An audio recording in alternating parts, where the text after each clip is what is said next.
একবার রাসূল করিম সাল্লাল্লাহু আলাইহি ওয়াসাল্লাম যাচ্ছিলেন পথ দিয়া, জঙ্গল থেকে একটা উট বেরিয়ে এসে হুজুরের পায়ের উপরে চুমা খাইলো, সেজদার মতোই করলো।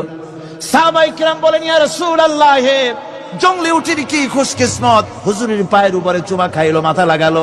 হুজুর যদি অনুমতি নিতেন আপনার এই সেজদা দিয়ে আমরা ধন্য হতাম। নবীজি বলেন, খবরদার, এই পৃথিবীর কোন মানুষকে সেজদা দিতে পারে না। আমি যদি কোনো মানুষের জন্য সেজদা করা জায়েজ করতাম, তাহলে দুনিয়ার সমস্ত নারীদের বলতাম স্বামীর সামনে সেজদা দিতে। সেজদা হবে কেবলমাত্র কার, আর কারো হতে পারে না। আমার ভাইয়েরা, মাছে গিলে ফেলেছে, মাছ পানির অথল তলদেশে চলে গেছে, মাছের পেটের ভিতরে জানলা নাই, দরজা নাই। হযরত ইউনূস আলাইহিস সালাম লক্ষ্য করলেন, এখন তো আর বাঁচতে পারবো না, মরা ছাড়া পথ নাই। ইউনূস আলাইহিস সালাম চিৎকার মারলেন, লা ইলাহা ইল্লা আনতা সুবহানাকা ইন্নী কুনতু মিনাজ জালিমিন। পড়েন সবাই, লা ইলাহা ইল্লা আনতা সুবহানাকা ইন্নী কুনতু মিনাজ জালিমিন। লা ইলাহা ইল্লা আনতা, আল্লাহ তুমি ছাড়া কেউ নাই, তুমি ছাড়া কেউ নাই, কোন ইলাহ নাই, মাবুদ নাই। আমি তোমার পবিত্রতা ঘোষণা করছি, তুমি দয়া করে আমাকে বাঁচাও, আমি আমার নিজের উপর জুলম করেছি। আমার বন্ধুগণ, এত বড় মারাত্মক বিপদের ভিতরে ইউনূস আলাইহিস সালাম যখন চিৎকার মারলেন, পানির ভিতরে বসে, মাছের পেটের ভিতরে বসে, আল্লাহ রাব্বুল আলামিন চুপ করে থাকলেন না, সঙ্গে সঙ্গে রব্বুল আলামিন জবাব দিয়া দিলেন, ফাস্তাজাবনা লাহু ওয়া নাজ্জাইনাহু মিনাল গাম্মি ওয়া কাযালিকা নুজিল মুমিনিন। আমি বললাম, ইউনূস, তুমি বিপদে পড়েছ। তুমি যখন চিৎকার মারলে, তোমার চিৎকারের আওয়াজ দুনিয়ার কেউ শোনে নাই, কোন রাজা বাদশাহ, তোমার আত্মীয়, বন্ধু বান্ধব কেউ শোনে নাই। নদীর অতল তলদেশে মাছের পেটের ভিতরে বসে যে চিৎকার তুমি মারলে, পৃথিবীর কেউ শোনে নাই। আমি তোমার আরশের মালিক আল্লাহ রব্বুল আলামিন শুনেছি। শুধু শুনি নাই, জবাব দিয়া দিলাম, মাছের পেটের ভিতরে বেদনার সৃষ্টি করে দিলাম। মাছ ভেটে উঠল নদীর উপরে, ব্যথার চোটে মাছ দেখলো, বমি করা ছাড়া পথ নাই। মাছ দরিয়ার কিনারে গিয়া বমি করে ফালাই দিল ইউনূস আলাইহিস সালামকে। আল্লাহ বলেন, ইউনূস রে বাঁচায় দিলাম। ও পৃথিবীর মুমিনেরা, শুধু ইউনূসকে নয়, পৃথিবীর মুমিন বান্দারা যখন বিপদে পড়বে আর আমার কাছে যদি তারা প্রার্থনা করে, আমার কাছে সাহায্য চাই, ওয়া কাযালিকা নুজিল মুমিনিন, এইভাবে করে আমি মুমিনদেরকেও বিপদ থেকে বাঁচাইয়া দিব। জোরে কান সুবহানাল্লাহ। ওয়াদা কার? ওয়াদা কার? সুতরাং মাসারে নয়, মসজিদে গিয়া কাঁদবেন। কোথায় গিয়া কাঁদবেন? কোথায়? মসজিদে গিয়া কাঁদবেন।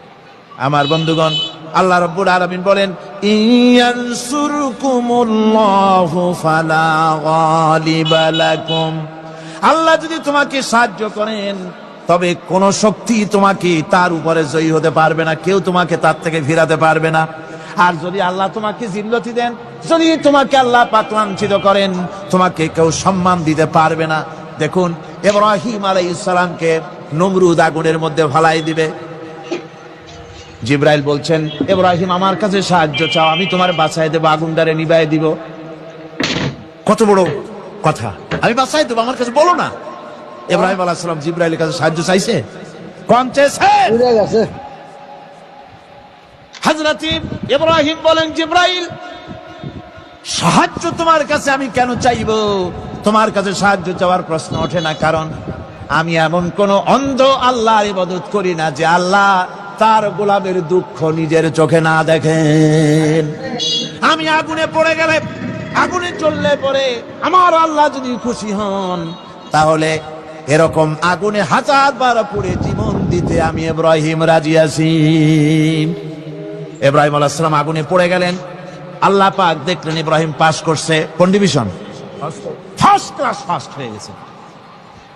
আগুনের ভিতরে পড়ে গেলেন। আল্লাহ পাক সঙ্গে সঙ্গে আগুনের প্রতি নোটিশ করে দিলেন, ইয়া নারু কুনি বারদাও ওয়া সালামান আলা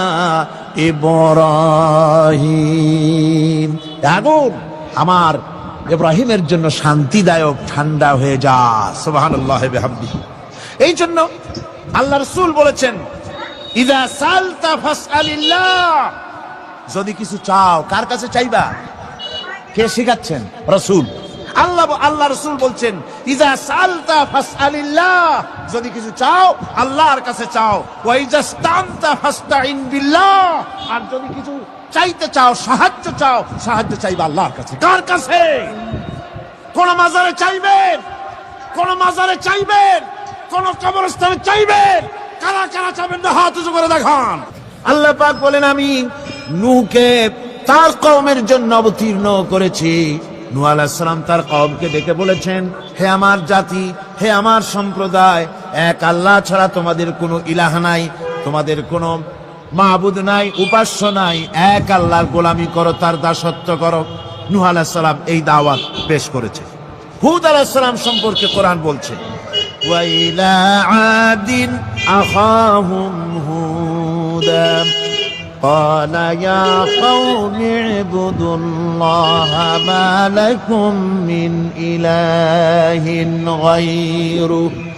আমি আদ সম্প্রদায়ের কাছে তাদের ভাই হুদকে পাঠালাম, এবং তিনি এসে তার সমাজের কাছে বললেন, ইয়া কওমে, হে আমার জাতি, হে আমার সম্প্রদায়, উবুদুল্লাহ, এক আল্লাহর গোলামি করো, তিনি ছাড়া তোমাদের কোনো ইলাহ নাই, কোনো আইনদাতা নাই, বিধানদাতা নাই, শাসনকর্তা নাই। সালেহ আলাইহিস সালাম সম্পর্কে আল্লাহ পাক বলেন, ওয়া ইলা সামুদ আখাহুম সালিহান قال يا قوم اعبدوا الله ما لكم من إله غيره। সালেহ আলাইহিস সালামকে তার জাতির কাছে, সামুদ জাতির কাছে তাদের ভাই সালেহকে পাঠালাম। তিনি জাতির কাছে গিয়ে বললেন, হে আমার জাতি, এক আল্লাহর গোলামি করো, তার দাসত্ব করো, তিনি ছাড়া তোমাদের কোনো ইলাহ নাই, আইনদাতা নাই, বিধানদাতা নাই। এভাবে শুআয়ব আলাইহিস সালামকে পাঠানো হলো মাদিয়ানবাসীদের জন্য, এবং বলা হলো, তিনি এসে বললেন, হে আমার জাতি, এক আল্লাহ ছাড়া তোমাদের কোনো ইলাহ নাই। তো এ কথার দ্বারা আমরা কি বুঝলাম? সমস্ত নবীরাই আল্লাহর গোলামির দাওয়াত দিয়েছেন। কোন নবী বলেন নাই, ও আমার জাতি, তোমরা আমার গোলামি করো। কেউ বলেছেন? জোরে বলেন, কেউ বলেছেন? বলেননি। সমস্ত পয়গম্বরের, আম্বিয়া আলাইহিমুস সালাম, সবাই বলেছেন আল্লাহ পাকের গোলামি করো, তার আনুগত্য করো। আল্লাহ রাব্বুল আলামিন বলেন, প্রত্যেক জাতির নিকট আমি রাসূল প্রেরণ করেছি, কোন জাতি বাদ পড়ে নাই। ওয়ালাকাদ বাসনা ফি কুল্লি উম্মাতির রাসূলা আন ইবুদুল্লাহ ওয়াজতানিবুত তাগুত। আমি প্রত্যেক জাতির জন্য রাসূল প্রেরণ করেছি। সবাই এসে রাসূল পয়গম্বরের দাওয়াত দিয়েছেন, আন ইবুদুল্লাহ, এক আল্লাহর গোলামি করো, এক আল্লাহর দাসত্ব করো, ওয়াজতানিবুত তাগুত, আর তাগুতকে বর্জন করো। তাগুতের অর্থ মনে আছে আপনাদের? তাগুত যাদের মনে নেই আবার শোনাই। তাগুত বলা হয় সেই শক্তিকে, যে শক্তি শুধু নিজেই আল্লাহর আইন অমান্য করে না, অন্যদেরকেও আল্লাহর আইন অমান্য করতে বাধ্য করে, সেই শক্তিকে বলা হয় তাগুত। আল্লাহ পাকের সমস্ত নবীরা বলেছেন, এক আল্লাহর গোলামি করো, তাগুতকে বর্জন করো। কোরআনে কারীম বলছে, ফামান ইয়াকফুর বিত্তাগুতি ওয়া ইউমিন বিল্লাহি ফাকাদ ইসতামসাকা বিল উরওয়াতিল উসকা লা ইনফিসামা লাহা ওয়াল্লাহু সামিউন আলিম। ফামান ইয়াকফুর বিত্তাগুত, যারা তাগুতকে অস্বীকার করেছে, ওয়া ইউমিন বিল্লাহ, এবং এক আল্লাহর উপরে বিশ্বাস স্থাপন করেছে, ফাকাদ ইসতামসাকা বিল উরওয়াতিল উসকা, তারা এমন এক মহান, এমন এক দৃঢ় অবলম্বন গ্রহণ করেছে, যা তাকেই কোনো কিছুই তাকে ধ্বংস করতে পারবে না, বিচ্ছিন্ন করে দিতে পারবে না, ক্ষতিগ্রস্ত করতে পারবে না, বিপর্যস্ত করে দিতে পারবে না, এমন এক অবলম্বন সে গ্রহণ করেছে। তাগুতকে বর্জন করতে হবে এবং আল্লাহর উপর ঈমান আনতে হবে, আল্লাহর গোলামি করতে হবে। এই কথাই কোরআনে কারীমের মধ্যে আল্লাহ সুবহানাহু ওয়া তাআলা বারবার বলেছেন, গোলামি করতে হবে আল্লাহ পাকের। সমস্ত নবীরা বলেছেন ইয়া কওমি। নবীরা কি বলেছেন? হে আমার জাতি। এই দাওয়াত যখন আমাদের নবী দিলেন, বিশ্ব নবী যখন এই দাওয়াত দিলেন, আল্লাহ রাব্বুল আলামিন তার মুখ থেকে এই দাওয়াত যখন পেশ করালেন, তখন তিনি দাওয়াতটা এভাবে দিলেন, ইয়া কওমি বললেন না। হুজুর কি ইয়া কওমি বলেছেন? কখনো বলেন ইয়া কওমি। আল্লাহ হুজুরের মুখ দিয়ে কথা বের করার নাই, যেহেতু হুজুর তো আঞ্চলিক নবী নন, হুজুর তো গোত্রভিত্তিক নবী নন, রাসূল করিম সাল্লাল্লাহু আলাইহি ওয়াসাল্লাম কোন ভাষাভিত্তিক নবী নন। রাসূল কি নবী?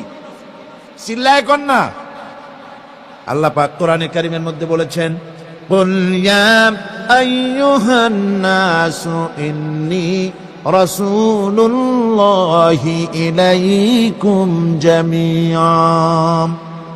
হে নবী আপনি বলুন, ও মানব সকল, ও পৃথিবীর মানব সকল, আমি আল্লাহর পক্ষ থেকে তোমাদের সকলের জন্য আমি নবী হয়ে এসেছি। সকলের জন্য আমি রাসূল। যেহেতু বিশ্ব নবী, সেহেতু তার মুখ থেকে আল্লাহ পাক ইয়া কওমি বের করেন নাই, ও আমার জাতি, তা না। আল্লাহ পাক তার মুখ থেকে ইবাদতের দাওয়াতটা এভাবে তিনি পেশ করালেন, ইয়া আইয়ুহান নাসু উবুদু রাব্বাকুমুল্লাযী খালাকাকুম ওয়াল্লাযীনা মিন ক্বাবলিকুম লাআল্লাকুম তাত্তাকুন। وَقَضَى رَبُّكَ أَلَّا تَعْبُدُوا إِلَّا إِيَّاهُ। তোমার রবের পক্ষ থেকে কথা চূড়ান্ত হয়েছে, এ ফয়সালা হয়ে গিয়েছে, সিদ্ধান্ত হয়ে গিয়েছে যে একমাত্র ইবাদত করতে হবে আল্লাহ পাকের। ইবাদত করতে হবে কার? আল্লাহ পাকের। এই ইবাদতের অর্থটা কি? এই ইবাদতের মানে কি? মানে হচ্ছে জীবনের সব জায়গায় গোলামিটা হবে কার? আল্লাহর গোলামি হবে, আল্লাহর আনুগত্য হবে, অর্থাৎ আল্লাহর হুকুম মাফিক জীবন চালাতে হবে। সেই ইবাদত আমরা মনে করেছি নামাজ হচ্ছে ইবাদত, রোজা হচ্ছে ইবাদত, যাকাত হচ্ছে ইবাদত, সদকা ফিতরা ইত্যাদি হতেছে ইবাদত, এগুলিকে ইবাদত মনে করেছি। কিন্তু মনে রাখতে হবে শুধু নামাজ, রোজা, হজ, যাকাত ইবাদত নয়।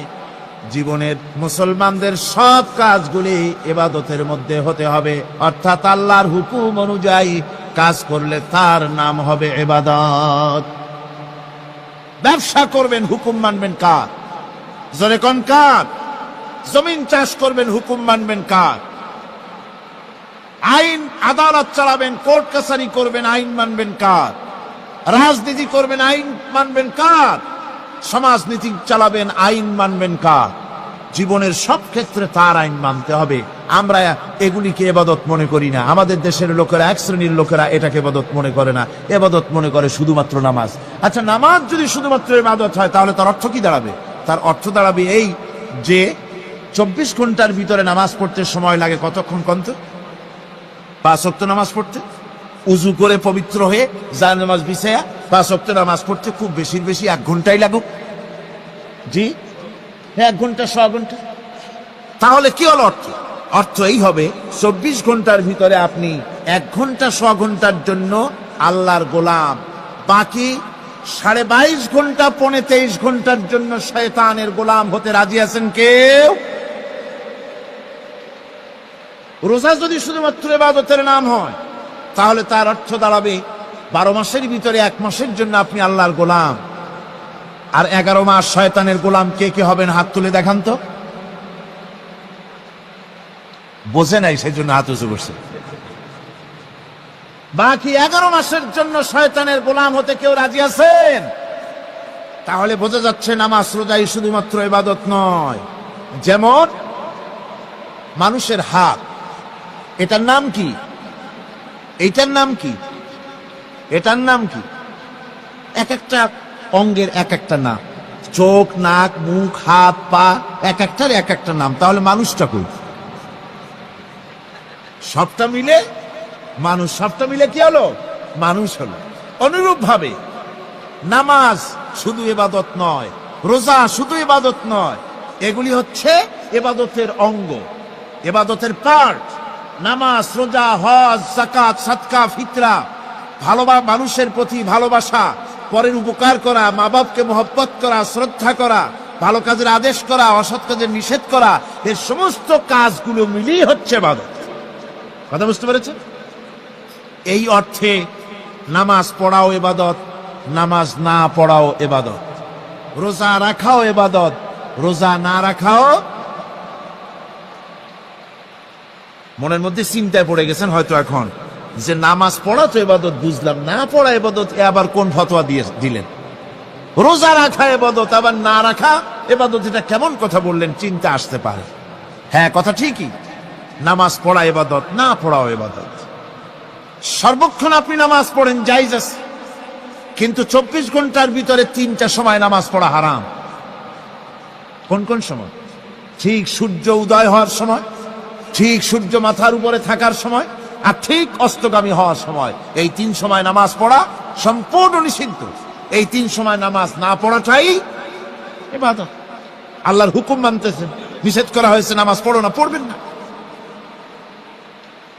আবার রোজা রাখা, সারা বছর রোজা রাখেন, সওয়াব হবে, কিন্তু বছরের 2 ঈদের 5 দিন রোজা রাখাকে হারাম করা হয়েছে। এই সময় রোজা না রাখাটাই, তাহলে কি বোঝা গেল? বোঝা গেল এই জীবনের সমস্ত কাজগুলি আল্লাহর হুকুম মাফিক হওয়ার নামই। আপনি ব্যবসা করতে যাবেন, ওজনে যদি কম না দেন, খাদ্যে যদি ভেজাল না দেন, আর আপনি যদি সততাপূর্ণ ব্যবসা করেন, যতক্ষণ ব্যবসার ওই দোকানে বসে থাকবেন, ফ্যাক্টরিতে বসে থাকবেন, ততক্ষণ পর্যন্ত আপনার ইবাদত হবে। আপনি চাকরি করবেন, আপনি যে কোনো কাজ করেন না কেন, আল্লাহর হুকুম মাফিক যদি হয়, ইবাদত হয়ে যাবে। এই জন্য আল্লাহ রাব্বুল আলামিন ইবাদত করার জন্যই মানুষকে তৈরি করেছেন। মানুষের কাজ হলো আল্লাহর গোলামি করা, আল্লাহর হুকুম পালন করা। এই হুকুম পালন করতে গিয়ে আল্লাহ পাক হুকুম পালনের জন্য বলছেন, ওয়া'বুদুল্লাহা ওয়া লা তুশরিকু বিহি শাইআ। ওয়া'বুদুল্লাহ, আল্লাহর ইবাদত করো, আল্লাহর গোলামি করো, আর তার সাথে কোনো শরীক স্থাপন করো না। পৃথিবীর মধ্যে আমরা তো সুখ শান্তি চাই, দুনিয়ায় দুমুঠো খেতে চাই। 2 মুঠো যদি খেতে চাই, পড়তে চাই, পৃথিবীর মধ্যে যদি শান্তিতে থাকতে চাই, তাহলে ইবাদত করা লাগবে। ইবাদত করলেই খাবার পাওয়া যাবে। ইবাদত করলে কি পাওয়া যাবে? খাবার পাওয়া যাবে। আল্লাহ রাব্বুল আলামিন কোরআনে কারীমের মধ্যে বলেছেন, ফালইয়াবুদু রাব্ব হাযাল বাইত আল্লাযী আত'আমাহুম মিন জু'ইন ওয়া আমানাহুম মিন খাউফ। কুরাইশদেরকে বলছেন, ও কুরাইশরা, এই ঘরের মালিকের ইবাদত করো। কোন ঘর? কাবা ঘর। এই কাবা ঘরের মালিক কে? আল্লাহ। এই ঘরের মালিকের ইবাদত করো। কি হবে তাহলে? এই ঘরের মালিকের ইবাদত যদি করো, দাসত্ব যদি করো, আনুগত্য যদি করো, তার গোলামি যদি করো, তাহলে কি হবে? আল্লাযী আত'আমাহুম মিন জু', তিনি তোমাদের ক্ষুধার সময় খেতে দিবেন। সুবহানাল্লাহ। ক্ষুধার সময় খাবার পাবে। ওয়া আমানাহুম মিন খাউফ, আর যখন বিপদ আসবে, মুসিবত আসবে, সন্ত্রাস সৃষ্টি হবে, বিপদ মুসিবত আসবে, ভীতি আসবে, ভীতির সময় আমন আমান, নিরাপত্তা পয়দা করে দিবেন আল্লাহ সুবহানাহু ওয়া তাআলা এই ইবাদতের মাধ্যমে। সুতরাং আমার ইবাদত করো। আর যদি জান্নাতে যেতে চাও, কি বলেন, আমরা কি বেহেশতে যেতে চাই? আর যারা কথা কইলেন না, আমরা কি জান্নাতে যেতে চাই? অবশ্যই আল্লাহর জান্নাতে যেতে চাই। আল্লাহ পাক বলেন, আমার জান্নাতে যদি যেতে চাও, তাহলে ইবাদত করা ছাড়া পথ নাই। ফাদখুলি ফি ইবাদি ওয়াদখুলি জান্নাতি, আমার বান্দার মধ্যে শামিল হও, আমার গোলামির মধ্যে শামিল হও, আমার ইবাদত করো জীবনের সকল ক্ষেত্রে, আমার গোলামির মধ্যে শামিল হও, আমার জান্নাতে চলে যাও। সুবহানাল্লাহ বিহাম। আমার গোলাম হওয়া ছাড়া, আমার গোলামি করা ছাড়া জান্নাত পাওয়া যাবে না। আমার বন্ধুগণ, এবার আল্লাহ রাব্বুল আলামিন বলছেন, যদি আমার সঙ্গে দেখা করতে চাও, আল্লাহর সঙ্গে যদি কোনো বান্দা দেখা করতে চায়, আমরা আল্লাহরে দেখতে চাই কিনা, চাই কিনা আল্লাহকে দেখতে? আল্লাহ পাক বলছেন, আমারে যদি দেখতে চাও, ফামান কানা ইয়ারজু লিকা রাব্বিহি ফালইআমাল আমালান সালিহান ওয়ালা ইউশরিক বিইবাদাতি রাব্বিহি আহাদা। আমার সঙ্গে যদি দেখা করতে চাও, তোমাদের মধ্য থেকে কেউ যদি আমার সাথে দেখা করতে চায়, সে যেন ভালো কাজ করে, ভালো আমল করে, আর আমার ইবাদতের সঙ্গে কাউকে যেন শরীক না বানায়, তাহলেই আমার সঙ্গে কিয়ামতে দেখা হয়ে যাবে। জোরে বলেন সুবহানাল্লাহ। আল্লাহর সঙ্গে দেখা করতে হলে তার ইবাদত করতে হবে, গোলামি করতে হবে, এবং কাউকে শরীক স্থাপন করা যাবে না। এই গোলামি করতে হবে, ইবাদত করতে হবে কতদিন? আল্লাহ রাব্বুল আলামিন বলছেন, ওয়া'বুদ রাব্বাকা হাত্তা ইয়াতিয়াকাল ইয়াকিন। ইবাদত করো, গোলামি করো, যতক্ষণ পর্যন্ত নিশ্চিত সেই সময়টি এসে না যায়, তার মানে মৃত্যু পর্যন্ত আমার গোলামি করতে থাকো। মৃত্যু পর্যন্ত গোলামি হবে কার? আল্লাহ সুবহানাহু ওয়া তাআলা। সেই আল্লাহ পাকের গোলামি জীবনের সকল ক্ষেত্রে করতে হবে, মৃত্যু পর্যন্ত সব ক্ষেত্রে গোলামি হবে আল্লাহ। আল্লাহর গোলামি হচ্ছে আল্লাহ যা নিষেধ করেছেন তার থেকে ফিরতে হবে, আর যা আদেশ করেছেন সেগুলি মানতে হবে। যারা নিজেদের সৃষ্টির উদ্দেশ্য বোঝে না, আল্লাহর সামনে মাথা নত করার পরিবর্তে অহমিকতা করে, অহংকার করে, আল্লাহর সামনে মাথা নত করে না, ইবাদত করে না আল্লাহ, তাদের সম্পর্কে আল্লাহ রাব্বুল আলামিন বলছেন, ইন্নাল্লাযীনা ইস্তাকবিরুনা আন ইবাদাতি সায়াদখুলুনা জাহান্নামা দাখিরিন।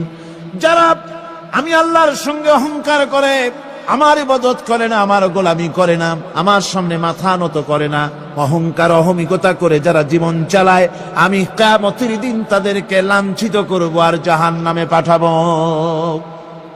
যারা আল্লাহর গোলামি করবে না, আল্লাহর ইবাদত করবে না, অস্বীকার করবে আল্লাহর গোলামিকে, অহমিকতা করে চলবে, তাদের জায়গা হবে কোথায়? জাহান্নামের মধ্যে। সুতরাং মানুষের মর্যাদা বাড়ে আল্লাহর গোলামিতে। মর্যাদা বাড়ে কিসে? আল্লাহর গোলামিতে। গোলামি করলেই মর্যাদা বাড়বে। এই জন্য আল্লাহ পাক কোরআনের মধ্যে, কোরআনে কারীমের মধ্যে সবচাইতে মাহবুব, আল্লাহ পাকের মাহবুব বান্দাদের কথা যখন বলেছেন, তখন নাম নেন নাই, আব্দুন শব্দ ব্যবহার করেছেন, গোলাম বলেছেন, বান্দা বলেছেন। আমার বান্দা। বান্দা হচ্ছে মানুষের জন্য সবচাইতে বড় ডিগ্রি আল্লাহর পক্ষ থেকে। আলিম, ওলামা, পীর, বুজুর্গ, সাহাবী, পেগম্বর, নবী, রসুল, সবচাইতে বড় খিতাব হচ্ছে আব্দ। আল্লাহর গোলাম হওয়া, আল্লাহর প্রিয় ডাক হচ্ছে আব্দ। মানুষকে আল্লাহ যাকে সবচাইতে বেশি ভালোবাসেন, যাদেরকে বেশি ভালোবাসেন, তাদেরকে আব্দ বলেছেন। কি বলেছেন বলুন? আব্দ, বান্দা। আল্লাহ পাক এই পৃথিবীতে সবচাইতে বেশি ভালোবেসেছেন কাকে? মুহাম্মদুর রাসূলুল্লাহ সাল্লাল্লাহু আলাইহি ওয়াসাল্লাম। তাকে আল্লাহ পাক সবচাইতে বেশি ভালোবাসেন। এবার দেখুন আল্লাহ রাব্বুল আলামিন তার হাবিবকে কি নাম দিয়ে ডাকতেছেন? নাম নেন নাই, নবী এবং রাসূলও বলেন নাই। কোরআনে কারীমের ভিতরে রব্বুল আলামিন তার হাবিবকে আব্দ বললেন। যেমন দেখুন, ইন কুনতুম ফি রাইবিম মিম্মা নাযালনা আলা আবদিনা। আমি যে কিতাব নাজিল করেছি আমার বান্দার উপরে, তোমাদের যদি সন্দেহ হয়, এই যে বান্দা আমার আব্দের উপরে নাজিল করেছি, এই আব্দকে মুহাম্মদ রাসূলুল্লাহ সাল্লাল্লাহু আলাইহি ওয়াসাল্লাম আব্দ, অর্থাৎ সবচেয়ে প্রিয় ডাক হচ্ছে আল্লাহর পক্ষ থেকে বান্দার জন্য আব্দ। স্নেহপূর্ণ না, স্নেহপূর্ণ ডাক, মহব্বতপূর্ণ ডাক। অন্য আয়াতে আমরা দেখতে পাই তাবারাকাল্লাযী নাযালাল ফুরকানা আলা আবদিহি লিয়াকুনা লিল আলামিনা নাযীরা। অতীব বরকতপূর্ণ সেই মহান সত্তা যিনি তার বান্দার উপরে ফুরকান নাজিল করেছেন। হুজুরের নাম নেন নাই, রাসূল বলেন নাই, বলেছেন আব্দ। কি বলেছেন? আব্দ, আমার বান্দা।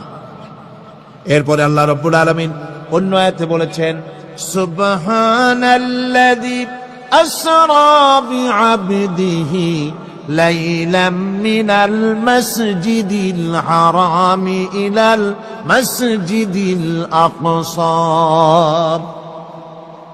সমস্ত দুর্বলতা অক্ষমতা থেকে মুক্ত সেই মহান সত্তা যিনি তার বান্দাকে রাতের একটি অংশে ইসরা করিয়েছিলেন। এখানে আব বলে আল্লাহ পাক বুঝিয়েছেন কার কথা? কার কথা বুঝালেন? রাসূল করিম সাল্লাল্লাহু আলাইহি ওয়াসাল্লামের কথা, তার কথাই বুঝালেন। তিনি হচ্ছেন আব। সুতরাং আবদিয়ত, গোলামি, আল্লাহর গোলামি হলো জীবনের সবচাইতে বড় কথা। আল্লাহর গোলাম হওয়ার চাইতে বড় আর কিছু নাই পৃথিবীতে। আমরা হচ্ছে আল্লাহর গোলাম। জোরে বলেন আমরা কি? আমরা যে গোলাম সে কথা বলতে মনে হয় কারো কারো একটু লজ্জা লাগে যে আমি চৌধুরী মানুষ বা অমুক একটা লোক, অমুক একজন সম্মানী লোক, গোলাম আমি, এটা বলা কি লজ্জার কথা।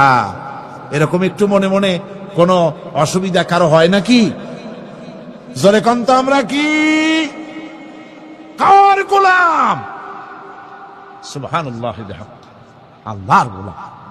আমরা এমন মহান সত্তার গোলাম, মহান সত্তার বান্দা যার সমকক্ষ এই পৃথিবীতে কেউ নাই, আকাশেও কেউ নাই।